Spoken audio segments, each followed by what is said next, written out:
അധ്യായം 89.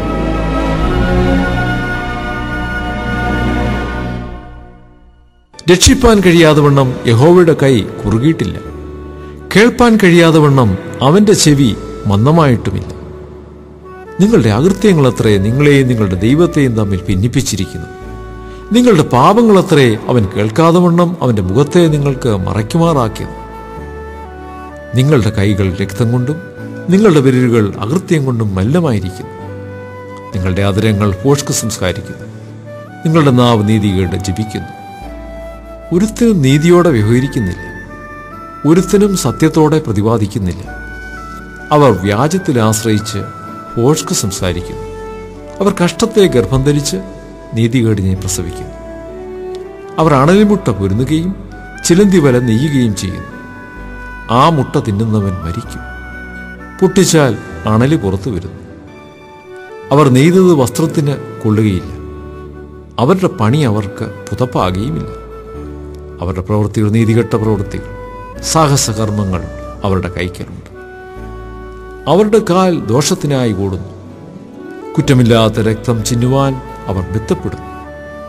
അവരുടെ നിരൂപണങ്ങൾ അന്യായ നിരൂപണങ്ങളാകുന്നു, ശൂന്യവും നാശവും അവരുടെ പാതകളിലുണ്ട്. സമാധാനത്തിൻ്റെ വഴി അവർ അറിയുന്നില്ല, അവരുടെ നടപ്പിൽ ന്യായവുമില്ല. അവർ തങ്ങൾക്കായി വളഞ്ഞ പാതകളെ ഉണ്ടാക്കിയിരിക്കുന്നു, അവയിൽ നടക്കുന്നവനൊരുത്തവനും സമാധാനം അറിയുകയില്ല. അതുകൊണ്ട് ന്യായം ഞങ്ങളോട് അകന്ന് ദൂരമായിരിക്കുന്നു, നീതി ഞങ്ങളോട് എത്തിക്കൊള്ളുന്നതുമില്ല. ഞങ്ങൾ പ്രകാശത്തിനായി കാത്തിരുന്നു, എന്നാൽ ഇതാ ഇരുട്ട്; വെളിച്ചത്തിനായി കാത്തിരുന്നു, എന്നാൽ ഇതാ അന്ധകാരത്തിൽ ഞങ്ങൾ നടക്കുന്നു. ഞങ്ങൾ കുരുടന്മാരെ പോലെ ചുവർ തപ്പി നടക്കുന്നു, കണ്ണില്ലാത്തവരെ പോലെ തപ്പിത്തടഞ്ഞു നടക്കുന്നു.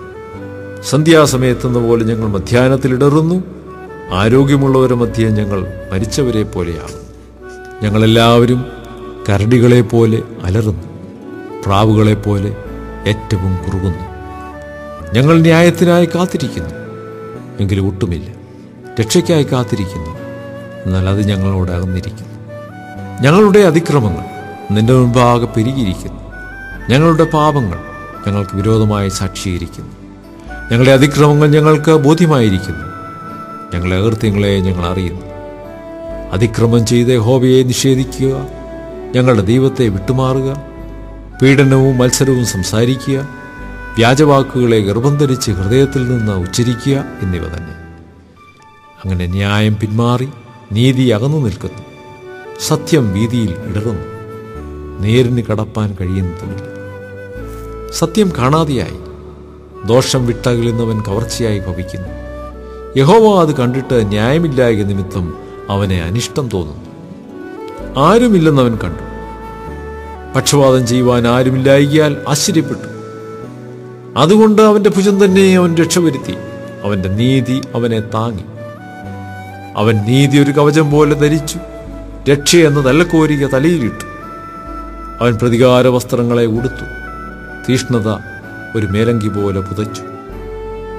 അവരുടെ ക്രിയകൾക്ക് തക്കവണ്ണം അവൻ പകരം ചെയ്യും. തന്റെ വൈരികൾക്ക് ക്രോധവും തന്റെ ശത്രുക്കൾക്ക് പ്രതികാരവും തന്നെ.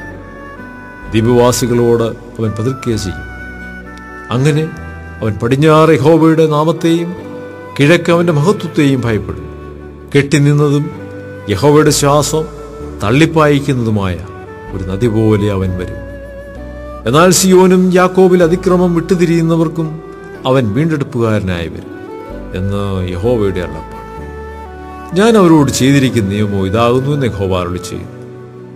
നിന്റെ മേലുള്ള എൻ്റെ ആത്മാവും നിന്റെ വായിൽ ഞാൻ തന്ന എൻ്റെ വചനങ്ങളും നിന്റെ വായിൽ നിന്നും നിന്റെ സന്തതിയുടെ വായിൽ നിന്നും നിന്റെ സന്തതിയുടെ സന്തതിയുടെ വായിൽ നിന്നും ഇന്നു മുതൽ ഒരു നാളും വിട്ടുപോകുകയില്ല എന്ന് യഹോവ അരുളിച്ചെയ്യുന്നു.